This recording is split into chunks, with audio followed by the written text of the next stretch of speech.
Hello दोस्तों, welcome back to GM classes. आज की वीडियो में हम बात करेंगे बेसिक एक्सेल के शॉर्टकट्स के बारे में। अगर आप एक्सेल का यूज़ करते हैं तो ये वीडियो आपके लिए काफ़ी यूज़फुल होने वाली है, तो वीडियो को एंड तक ज़रूर देखें। तो चलिए वीडियो स्टार्ट करते हैं। अगर आपको सिलेक्ट किए हुए सेल्स के बाहर और अंदर की साइड बॉर्डर अप्लाई करना है तो आप alt plus H plus B plus A का यूज़ करके बॉर्डर अप्लाई कर सकते हैं। और अगर आपको बॉर्डर रिमूव करना है तो आप alt plus H plus B plus N का यूज़ करके इसको रिमूव कर सकते हैं। इसके बाद आ जाता है सिर्फ सिलेक्ट किए हुए सेल्स के ऊपर आपको बॉर्डर लगाना है। जैसे कि हम हेडिंग को हाईलाइट करने के लिए इसका यूज़ करते हैं ज़्यादातर, तो आप alt plus H plus B plus T का आप यूज़ कर सकते हैं।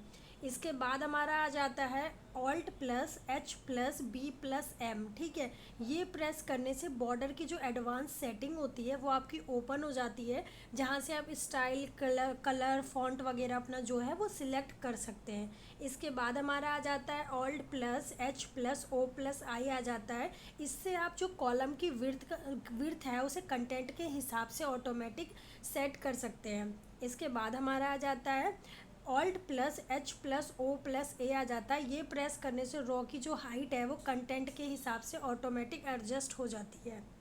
इसके बाद है हमारा alt plus M plus H plus C. ठीक है, इससे आप सिलेक्टेड जो आपकी सेल्स है उसको मर्ज करके टेक्स्ट के बीच में अलाइन जो है वो ऐड कर सकते हैं। ठीक है, इसके बाद है हमारा ऑल्ट प्लस ए प्लस ई आ जाता है। अगर आपको एक सेल का जो डाटा है उसको कोमा स्पेस या किसी सेपरेटर के हिसाब से अलग अलग करना है, अलग अलग कॉलम में ऐड करना है, तो आप इसका यूज़ कर सकते हैं। इसके बाद है कि ऑल्ट प्लस ए प्लस एम आ जाता है। अगर आपने कोई डुप्लीकेट एंट्री कर रखी है अपनी एक्सेल सीट पे, आप उसे हटाना चाह रहे हैं, तो आप चेक करना चाह रहे हैं, तो ऑल्ट प्लस ए प्लस एम का आप यूज़ कर सकते हैं।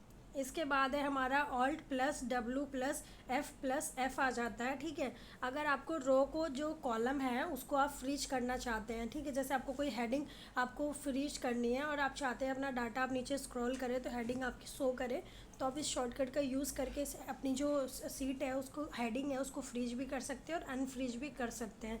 इसके बाद आ जाता है ऑल्ट प्लस इक्वल। अगर आपको कुछ नंबर है उसका ऑटो सम करना है, टोटल करना है, तो आप ऑल्ट प्लस इक्वल का यूज़ कर सकते हैं।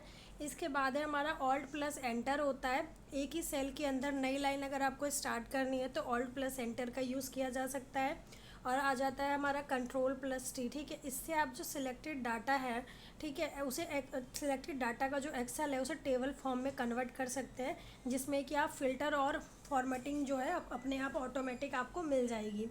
इसके बाद है कंट्रोल प्लस डी। ठीक है, ऊपर वाले सेल का जो डाटा है उसको सेम नीचे कॉपी करने के लिए आप कंट्रोल प्लस डी का यूज़ कर सकते हैं। इसके बाद हमारा आ जाता है कंट्रोल प्लस आर। ये जो बाय वाला जो डाटा होता है वो जो दाएं की ओर अगर आप कॉपी करना चाहते हैं तो कंट्रोल प्लस आर का आप यूज़ कर सकते हैं। इसके बाद है कंट्रोल प्लस सेमीकोलन। अगर आप सीट पे करंट डेट इंसर्ट करना चाहते हैं तो आप इसका यूज़ कर सकते हैं। Control plus shift plus colon. ठीक है, करंट टाइम इंसर्ट करने के लिए आप इसका यूज़ कर सकते हैं। इसके बाद है हमारा कंट्रोल प्लस वन। अगर आपको नंबर फॉन्ट बॉर्डर फिल और अलाइनमेंट की सेटिंग एक ही डायलॉग बॉक्स में चाहिए तो आप ये प्रेस करके वहाँ पे शॉर्टकट इनके देख सकते हैं। इसके बाद है हमारा control plus shift plus L आ जाता है। ठीक है, ये जब डाटे पे फ़िल्टर लगाना और फिल्टर हटाने के लिए शॉर्टकट का यूज़ होता है। इसके बाद है हमारा control plus shift plus dollar आ जाता है। नंबर को अकाउंटिंग करेंसी के फॉर्मेट में कन्वर्ट करने के लिए इसका यूज़ होता है। इसके बाद है हमारा control plus shift plus percentage होता है। नंबर को परसेंटेज फॉर्मेट में कन्वर्ट करने के लिए इसका यूज़ किया जाता है। इसके बाद है control plus shift plus has होता है। डाटा को स्टैंडर्ड डेट फॉर्मेट में दिखाने के लिए इसका यूज़ आप कर सकते हैं। Control plus shift plus at the rate. ठीक है, अप्लाई टाइम फॉर्मेट। ठीक है, टाइम को स्टैंडर्ड टाइम फॉर्मेट में दिखाने के लिए अब इसका यूज़ किया जाता है। इसके बाद है हमारा control plus shift plus caret होता है। जब कोई नंबर बहुत ज़्यादा ही जैसे बड़ा है, आप एक्सेल में टाइप कर रहे हैं, ठीक है, तो एक्सेल इसका आप इसे प्रेस करने से एक्सेल जो है उसे शॉर्ट फॉर्म में आपके सेल में शो करवाता है। इसके बाद है कॉपी करना। कंट्रोल प्लस सी से आप डाटा को कॉपी कर सकते हैं। कंट्रोल प्लस एक्स से आप उसे कट कर सकते हैं और कंट्रोल वी से आप डाटा को पेस्ट कर सकते हैं।